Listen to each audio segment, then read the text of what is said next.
याद ना, law of Mendel. Mendel का जो कौन सा लॉ आया था यहाँ से निकल के, फर्स्ट लॉ, उसका नाम क्या था? उसको हम बोल सकते हैं, और मैं लिख रहा हूँ मैं, उसको हम बोल सकते हैं फर्स्ट लॉ को law of dominance. Law of dominance. अब लॉ ऑफ डोमिनेंस क्या कह रहा है? लॉ ऑफ डोमिनेंस कह रहा है कि हमारे पास पेरेंट के अंदर टोटल दो जीन्स, एक जीन सॉरी दो एलील्स हैं, तो उनमें से क्या है जो एक जो अपने आप को एक्सप्रेस करेगा किसके अंदर, F1 जनरेशन के अंदर, वही डोमिनेंट होगा। जो अपने आप को एक्सप्रेस नहीं कर पाएगा वो क्या होगा, रिसेसिव। तो हम बोल सकते हैं out of two parents, out of two parents that will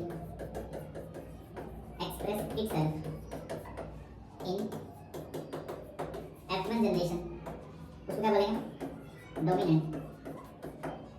and अगर जो अपने आप को एक्सप्रेस नहीं कर पा रहा,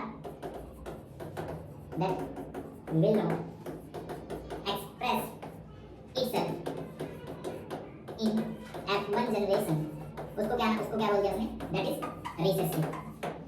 ठीक है, एक बना डोमिनेंट, दूसरा बना रिसेसिव। देखो हमने सेम एग्जांपल किया भी था, इसको इसी में ले सकते हैं। एक हमने बनाया था कैपिटल टी, दूसरा था स्मॉल टी। ये दोनों क्या है, पेरेंट। फिर हमने बनाए थे गैमेट्स। गैमेट्स में यहाँ से कौन आया था, कैपिटल टी, यहाँ से कौन आया था, स्मॉल टी।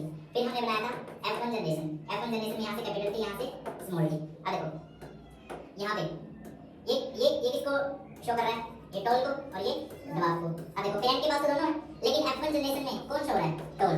यानी कि मैं बोल सकता हूँ कि टोल डोमिनेंट होगा किस पे, दबाव पे। ठीक है, तो ये था अपना लॉ ऑफ डोमिनेंस। क्लियर? इसके बाद